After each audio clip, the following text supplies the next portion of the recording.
Hey guys, இன்னைக்கு நம்ம என்ன ஸ்டாக் பார்க்க போறோம் அப்படின்னு பார்த்தீங்கன்னா கோத்ரேஜ் கன்சியூமர் ப்ராடக்ட்ஸ் லிமிடெட். எதுக்காக இந்த ஸ்டாக்கை பர்டிகுலரா நம்ம பிக் பண்ணியிருக்கோம் அப்படின்னா 52 வீக் ஹை வந்துட்டு இன்னைக்கு அவங்க ஃபார்ம் பண்ணியிருக்காங்க 1528ல. இதுக்கு முன்னாடி இதோட ப்ரீவியஸ் 52 வீக் ஹை என்னவா இருந்துச்சுன்னா 1525ல இருந்துச்சு ஜூலை மந்த்ல. ஸோ அதை பிரேக் பண்ணி 1528 வந்து இன்னைக்கு ஃபார்ம் பண்ணியிருக்காங்க. அது மட்டும் இல்லாமல் இந்த பர்டிகுலர் ஸ்டாக் வந்துட்டு ஆல் டைம் ஹை வந்துட்டு 1528 இன்னைக்கு ஃபார்ம் பண்ணியிருக்காங்க. ஸோ அதுவும் நம்ம கன்சிடர் பண்ணக்கூடியது தான். ஸோ அது மட்டும் இல்லாமல் இவங்களோட ட்ரேடட் வால்யூம் எவ்வளோ இருக்குன்னு பார்த்தீங்கன்னா ஆவரேஜாக இந்த 1 மந்த்ல வந்துட்டு இவங்க 10 லேக்கும் 1 வீக் ஆவரேஜில் 11 லேக்கும் அண்ட் எஸ்டர்டே அண்ட் டுடே அப்படின்னு பார்க்கும்போது என்எஸ்சி பிளஸ் பிஎஸ்சியில் இவங்களோட டோட்டல் ட்ரேடட் வேல்யூம் வந்து 21 லேக்ல இருக்கு. ஓகேங்களா?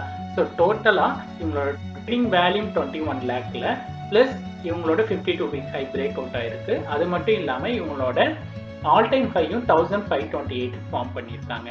இது கூடவே நம்ம டெக்னிக்கல் அனாலிசிஸை பார்க்கும்போது இவங்க எல்லாமே ஒரு ஸ்ட்ராங் பையிங் ஆப்பர்ச்சுனிட்டியை தான் இண்டிகேட் பண்ணுது. ஃபார் எக்ஸாம்பிள் நீங்கள் இப்போ ஒரு ஸ்விங் ட்ரேடர் நான் வந்து டெய்லியில் பார்க்குறேன் அண்ட் பார்த்தீங்கன்னா இவங்க ஸ்ட்ராங் பை தான் கொடுத்துருக்காங்க. இல்லை 4 ஹவர்ஸ் ஆர் 5 ஹவர்ஸில் நான் பார்க்குறேன் அப்படின்னாலும் ஸ்ட்ராங் பை தான். அவர்லியிலும் இவங்க ஸ்ட்ராங் பையில் தான் இருக்காங்க.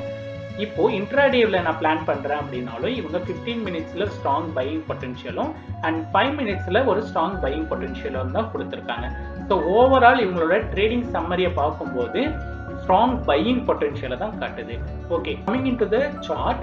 இவங்க சார்ட்ல பார்க்கும்போது 52 வீக் ஹை நம்ம இதுக்கு முன்னாடியே சொன்ன மாதிரி ஜூலை 24th வந்துட்டு 52 வீக் ஹை வந்து 1525 ஃபார்ம் பண்ணியிருக்காங்க.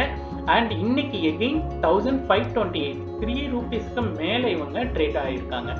ஸோ இவங்க ஒரு ரேஞ்ச் பவுண்ட்ல இருந்து ஒரு 52 வீக் ஹை ஃபார்ம் பண்ணிட்டு எகெயின் இவங்க சப்போர்ட் லெவலை தொட்டுட்டு எகெயின் இன்னைக்கு இவங்க ரெசிஸ்டன்ஸ் லெவலை வந்துட்டு ஒரு 1528ல இவங்க ஃபார்ம் பண்ணியிருக்காங்க. ஓகேங்களா? ஸோ ஆல் டைம் ஹையும் கூட இதுதான். ஸோ இதுலேருந்து இவங்க மேலே பிரேக் பண்ணி இவங்க இன்னொரு ஒரு கேண்டில் வச்சு க்ளோஸ் பண்ணாங்க அப்படின்னா இவங்களோட பையிங் ஆப்பர்ச்சுனிட்டியை நம்ம எக்ஸ்பெக்ட் பண்ணலாம். ஸோ உங்களோட ட்ரேடிங் ஸ்ட்ராட்டஜியை யூஸ் பண்ணி இந்த ஸ்டாக்கை ஒரு தடவை அனலைஸ் பண்ணுங்க. ஸோ அதில் இந்த ஸ்டாக் சூட்டபிளாக இருந்துச்சுன்னா வித் ப்ராப்பர் ரிஸ்க் மேனேஜ்மெண்ட்டோட இந்த ட்ரேட்ல இந்த ஸ்டாக்ல நீங்க ட்ரேட் பண்றதுக்கான ஒரு நல்ல ஆப்பர்ச்சுனிட்டி. ஏன்னா ஒரு நல்ல வால்யூம் இருக்கிற நல்ல ஒரு ஹையர் குட் ஆப்பர்ச்சுனிட்டி இப்போதைக்கு இருக்கு.